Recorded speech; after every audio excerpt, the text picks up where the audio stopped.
Welcome to Series 5 of the Lassie Lounge podcast. Join me, Katie Taylor, as we talk balancing hormones, busting myths, breaking taboos, boosting libidos, and bolstering confidence. Why not grab a coffee, take a seat, or go for a walk and join us in the Lassie Lounge as we chat all things midlife, menopause, and beyond. With thanks to our friends at Youth and Earth for making this podcast possible. In this episode, I'm going to be talking to Emma Livingstone about menopause and disability. Too often, women living with disability are left out of the menopause and midlife women's health conversation, and as a result put their symptoms down to pre-existing health conditions, not realising that they could be entering perimenopause or menopause. Emma was born with cerebral palsy and had to give up work, having seen a significant decline in her mobility in recent years, leading to several surgeries. It was her frustration at the lack of knowledge and understanding of cerebral palsy as a disability affecting adults that spurred her on to begin campaigning, and she founded UP, the Adult Cerebral Palsy Movement, to campaign for better support and services and give a voice to the adult cerebral palsy community. So welcome, Emma. Thanks so much for joining me today. Thank you for having me. Now, listen, I wonder maybe if you can start just by telling everyone a little bit about your life in terms of what it's been like for you living and working with cerebral palsy. And maybe you could also explain why you founded UP, which is the Adult Cerebral Palsy Movement. Yeah, certainly. I'll probably start the other way around, really, and tell you a little bit about UP. So we are the only UK charity that's focused solely on adults with cerebral palsy. And we want a society where cerebral palsy is not a barrier for adults to live a full and an active life. We understand more now that cerebral palsy is can be degenerative, and there are other comorbidities that happen as you age with cerebral palsy. But until about 5 years ago, CP was still being recognised solely as a childhood disability.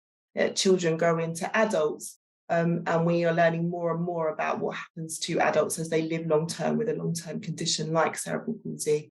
So we founded a movement that is about positively making the changes in ourselves to live a good life, in talking to society about how they can help support us, and to combat the indifference that we've kind of found within society about us living a good and full life. And I started the charity with my co-founder Miriam, who's a physio. In fact, she was my long-suffering physio as she took me through my rehabilitation after my hip surgery. So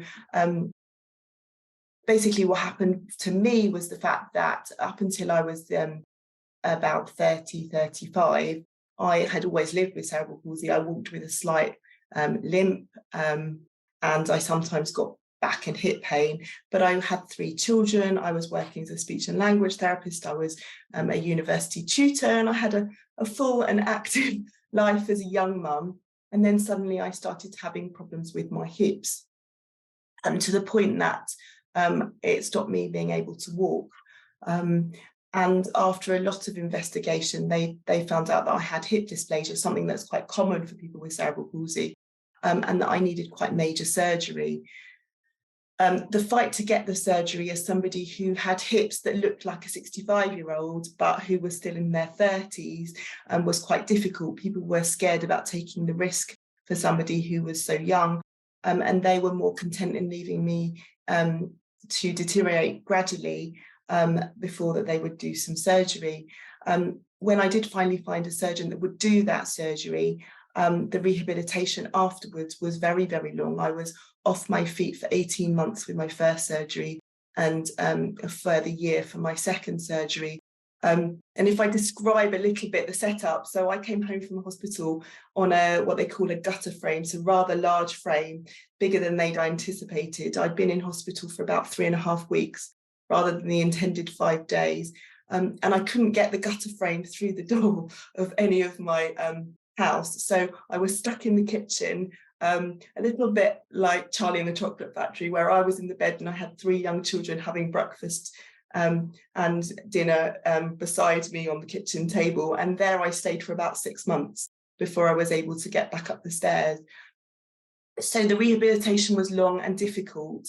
And Miriam was my physio, which is why I call her long suffering, because we talked for hours about the fact that there really wasn't any services. So when you have cerebral palsy up until the age of 18, you are supported by a coordinator, someone like a paediatrician who makes sure that you get physio, occupational therapy and speech therapy and all the things that you need as you grow older, as your body matures. But then at 18, what we find is that service stops. And I wanted to understand really why this service had stopped and understand what the consequences for myself was about for living a good life with CP and getting back on my feet.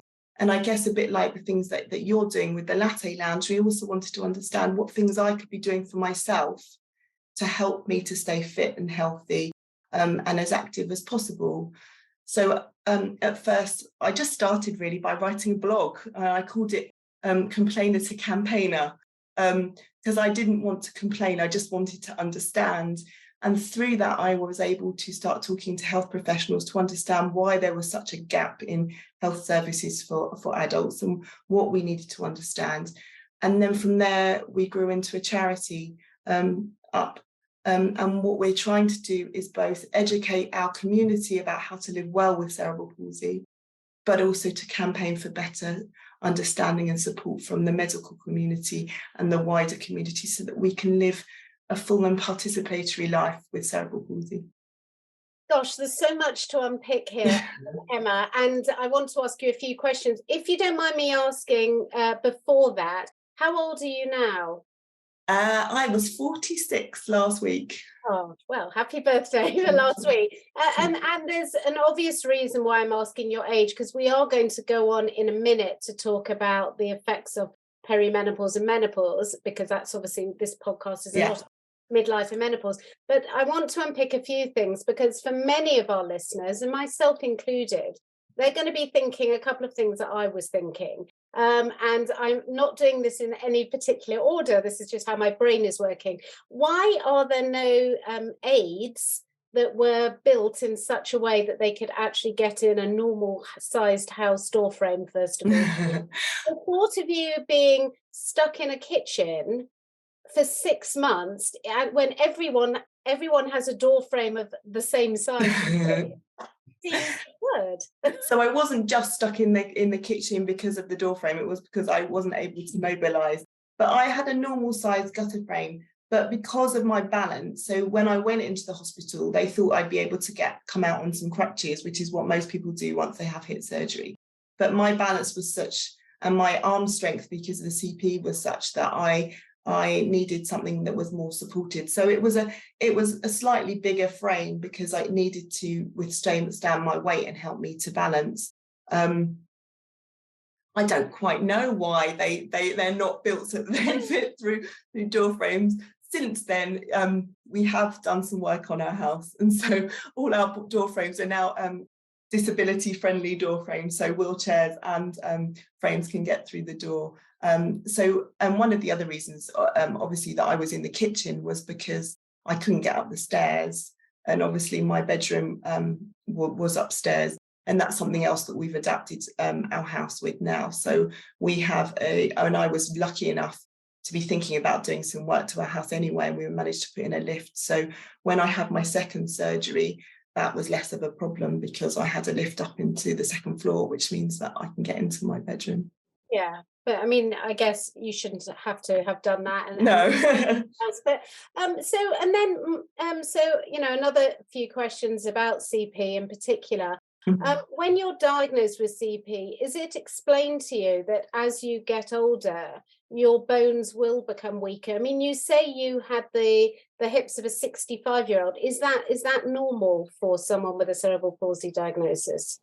So to answer your question in two parts. Firstly, when I was younger, what was the kind of the common thought about cerebral palsy was give somebody as much rehabilitation as they need to get on their feet or to get as functional as possible, and that those skills would see you through for the rest of your life. So when I was married, I was actually discharged at 16. And I remember the consultant saying to my parents, because at that point they didn't speak to you as a patient, they just spoke to your parents. I think things have changed now. And they said, well, she's never going to be a ballet dancer, but she can walk independently and she's doing fine, and good luck and goodbye, really, and you're transferred to your GP. They didn't really understand that there can be a degenerative impact of living long term. It makes sense if you use your body in a way that, if you believe in God, God didn't intend, then you're putting strain on muscles and on ligaments and on your bones in the way that perhaps weren't intended. And so you do get wear and tear. If you think about getting older in general, all of us find it more difficult as we age to be as mobile as we were when we were in our 20s.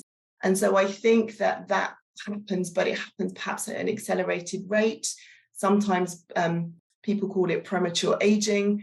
I don't like that term because it normalizes it as a normal process. For us, there are some abnormal things that happen, but that is generally the direction that we're all going in, and we just seem to happen, it happens faster. So my hips was arthritis really that kicked in, but it just kicked in early because of the way that my joints, my dysphagic joints, which meant that the ball and the socket didn't fit quite properly, and therefore there was wear and tear early. Now, it's interesting. Anyone that's listened to my podcast before or has followed me over the last 7 years will know I don't shy away from oversharing from a personal point of view. So, and the reason I say that is, like a lot of women, I got to the age of 40 and thought, I really want to take up running. I've never run before. And I never used to run before because I was always knock-kneed. And I used to get teased at school because I would walk with my knees knocking and my feet going out, and I'd have kids walking behind me, like mimicking it. And it was very upsetting as a little girl and embarrassing. So I never ran because I looked ridiculous. And I thought, well, sod that, I'm going to do it anyway. And I started running, and I was doing great for about a year. And then I remember being in pain and going to see a doctor who said, did anyone ever tell you have hip dysplasia? Which is what you just said. And I'd never heard of that. And they explained it was the sort of ball and socket, and that it was basically rubbing away, and it was, basically early arthritis, and I'd probably have to have a hip replacement in about a year, which never happens. I mean, I'm 53 now, so I don't know if I stopped running helped or whatever, but it is really interesting to me. And I think it's funny when you get to midlife, I think a lot of midlife, I don't know, what is that, 40, 50, who knows these days, maybe 60. But a lot of us do take stock of our life, and we often get to sort of 40 and things may not feel as great, as they used to. And so I'm just wondering for you, at the age of 46, have you been affected in any way, or have you gone through perimenopause? Do you feel you're in it now? Has that affected you personally, and also others that you support in your community? What are you hearing? Yes, and I think that's why I originally reached out, because we were having lots of questions with people asking whether if we go out through the menopause earlier, and what information that we had. If I talk first about my experience, I think that's probably easier. But some of the work that we've been doing at the charity is to find out a little bit more about what are these comorbidities, what are the things that people suffer from as they get older with cerebral palsy. And what we're finding is there is a higher instance of anxiety and depression within the CP community. That people report often an increase in pain as they get older, unsurprisingly, that there's lots of fatigue within the community, neurological fatigue.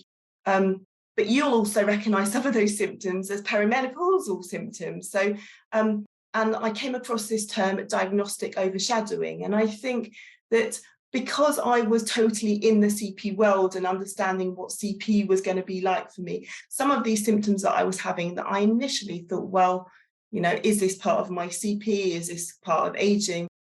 I also started to experience these symptoms sort of at the end of the pandemic, where we'd all been hemmed in. I had 3 children at home, homeschooling, and we were running support groups 3 times a week. So I thought, well, no wonder I'm feeling tired and anxious. And then I started to get problems with my shoulder. So much so that I wasn't able to put a coat on. I wasn't able to straighten my arm. I was no longer able to hold a cup of coffee without being in lots of pain. And when I saw a physiotherapist, although we recognised that CP was having an impact because the pain was increasing my spasms in my arms, which I'd never had before, that the underlying cause was potentially capsulitis, which she then said, well, that's often how old are you? And that's often associated with hormone changes. And so I said, oh, well, maybe I'm a bit young for perimenopause. But then I started to read, as you do, and understood that perhaps, no, that this was something that might be going on. So I went to talk to my GP, who I've got a really good relationship with. When you have CP, you don't have a consultant or somebody that coordinates your care. So it's your GP. And she's pretty brilliant. And I sat down with her and I said, do you think that it could be something to do with my hormones, that I'm having more pain and I'm more tired and I've got this problem with my shoulder? And basically what she said to me, was, well, let's have it. Well, let's try it. If we try some HRT and it works, we'll know that some of it is to do with hormone changes. Some of it might be to do with aging with CP, but some of it might be hormonal changes. And I have to say, I saw a really big difference, particularly in my shoulder pain with HRT. So that started to make me question and think about whether we always put things down to aging with CP, or is there something common to women with CP and some of the symptoms that we're experiencing that might be hormonally related. One of the things that the research tells us is that women are who have CP are much more likely to have osteoporosis. And if you think about osteoporosis, my layman's understanding of osteoporosis is that many of us in our community are not fully mobile and not fully weight-bearing. So it isn't surprising that we don't build up the bone mass density. And then if you have a drop in estrogen, then perhaps that is not surprising that there's a lot of people within our community who have risk factors for osteoporosis. And then I looked at some figures that told us that adults with CP fall 6 times more than other adults. So often as you get older, your balance deteriorates and you fall more often. And then when you look at the frailty figures for CP, there's a higher incidence for frailty. And then when you look more closely, you see that there's many more breakages for women and fractures for women than men. So I guess I was just trying to join the dots and think, well, is there something that's hormonally related here that's not just about CP? Obviously, the CPs may be what causes you to fall, but it might not necessarily be the reason that you fracture more easily. So I just wanted to understand that. And then, if I'm not talking too much, I guess it then also made me look at the figures around. And when I was doing research for this podcast, I found papers that said that women with cerebral palsy have a 3 times more incidence of breast cancer. And as a woman with cerebral palsy, I started to think, well, they didn't say why. So is this a pathological reason, or is this an environmental reason? I know that it would be difficult for me to get into a porter cabin where often the mammograms are taking place. I know that when I have to go to hospital for appointments and I know I need to change and put on a gown, that I find that difficult. And then the thought of trying to maneuver myself into one of those machines is quite difficult and daunting. And I know from our community that many of the people that I support don't go for their screenings that they're offered because of those reasons.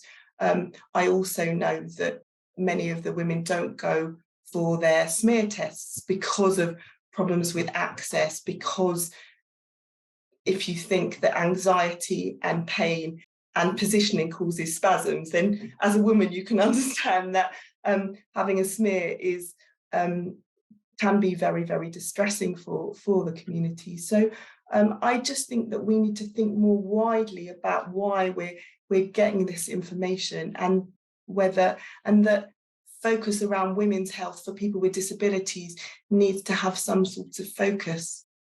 I mean, 100%. And it's interesting. I was at a meeting last week. We met with the Women's Health Ambassador Mhm. and the Women's Health Minister, who were talking about the 10-year Women's Health Strategy here in the UK, and the idea of rolling out these women's health hubs. And I think having a women's health hub is a very good idea. I mean, obviously, it needs a lot of funding. There's some, but there's never, it's going to need a lot more than that. But I think that when these are planned, that they should bear in mind these access problems for women living with disabilities, but for Mhm. all people living with disabilities. I mean, I mean, if you look at it in black and white, when you're talking about menopause and osteoporosis, um, putting all the bones aside, you're born with a womb. If you're a person who's born with a womb and you have ovaries, which are always going to start, producing less and less eggs, then everyone will eventually go into perimenopause and then menopause. So it's not a coincidence, and Mm. as you and that will have an impact on your bones. And we're all of us at risk of osteoporosis when we get to midlife. So I think it's like all these things, in the same way that your average woman without a disability is being misdiagnosed. I was misdiagnosed. Thousands of women in my community were.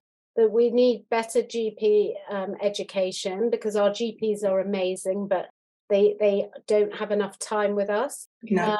And they need to be, have these symptom checklists and look at people living with disabilities to say, well, hang on a minute, this is not necessarily just about CP, but actually, this is perimenopause and menopause. Do you hear from women in your community then that they're not having these conversations? They're not being diagnosed with perimenopause and menopause and offered, things like HRT and or exercise, must be quite hard.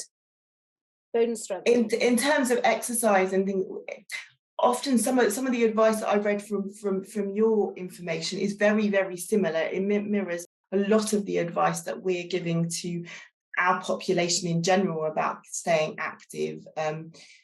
I think that I don't necessarily think that within our community many people are having those conversations because they're busy dealing with cerebral palsy. And in the same way as you have shared your symptoms checklist, because on a wider level, we are campaigning at the moment to say, people with cerebral palsy need their own pathways within healthcare. That the NICE guidelines that came out in 2019 suggested that adults should be having an annual review, and yet we're still not getting annual reviews. So what we've done for our community, and you can download them from our website, is a self-assessment in a similar way to what you provide, so that adults can do that for themselves and then go and have those conversations with the GP. All of these things that we're talking about means that you have to have quite good advocacy skills to talk to your GP, and then if you're talking to somebody who's doing your mammogram, who's doing your smear. I mean, I know, again, without being too personal, but for me to have a smear, I need to have 2 people to do that smear, so 2 nurses. But I know that if I talk to one particular nurse, that she'll book that in for me. But now you can't get through to our surgeries, so everything has to be booked online. I can't book a double appointment online. I can't book 2 nurses online. And so I have to make sure that I prioritize it to have those conversations. And I'm a speech and language therapist. I'm quite happy to talk in Parliament and to talk in the Lords. So I'm quite happy to advocate. But many of our community don't feel confident doing that. Also, many of our community have communication difficulties or use communication aids. And so when you've also got that as a barrier, I think that's why, we often talk to women about giving them the power back, or our community in general, and advocating for themselves. But I just think we also have to understand that we're asking quite a lot for some people to be able to do that, particularly if it's not not widely thought about. So often, if you've got a good relationship with your GP, they will have the conversations like my GP had with me. But if you're seeing different people every time, that becomes really difficult. I think there are some simple things they can do. For example, we know that for some conditions who are at risk of osteoporosis, for example, they are offered DEXA scans, or they are known to the GPs of being at higher risk, and so they'll think about it. As yet, CP isn't recognised as one of those conditions, and so what we're trying to do is work with GPs to say these are the sorts of things that you need to flag with your patients. Are you going for your screens? Have you thought about perimenopause being some of the reasons why you've got these symptoms? So I think it's going to take work on both sides. Yeah, it's funny. I was going to ask you actually, what do you think needs to change in order to make not just a menopause diagnosis and sort of, improve education and awareness, but what needs to change so that, the world we live in, I guess, is totally inclusive. And especially living, for those living with a disability and possibly where English isn't even their first language, and that, it must be horrendous, and there must be a lot of people who are slipping through the net and suffering unnecessarily and not living a long and healthy life because of these barriers. Yeah, I mean, as a wider campaign, what we're saying is we want CP to have the health equality that other long-term conditions have. So we haven't spoken numbers and statistics, but there are 130,000 adults living with CP in the UK, and that's an equivalent size to MS and Parkinson's.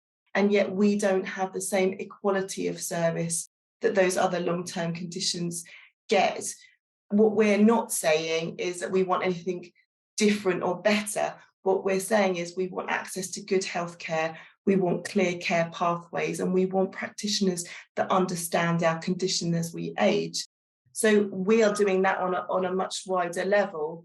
But I think in general, you gave the example of the health hubs. What's been fantastic to hear is about the education that's going on for practitioners, the education that's going on for men, the education that's going on for the BAME community. And what we want is the disabled community to be thought about when they plan at this level. 1 in 5 of us lives with a disability, and like we spoke about earlier, if you don't have a disability now, things are going to get difficult for you as you age. It affects all of us. So some of the things that we're asking for in terms of cerebral palsy, which is a physical condition, will also benefit other people as they get older. These kind of access issues can be thought about on a much wider scale.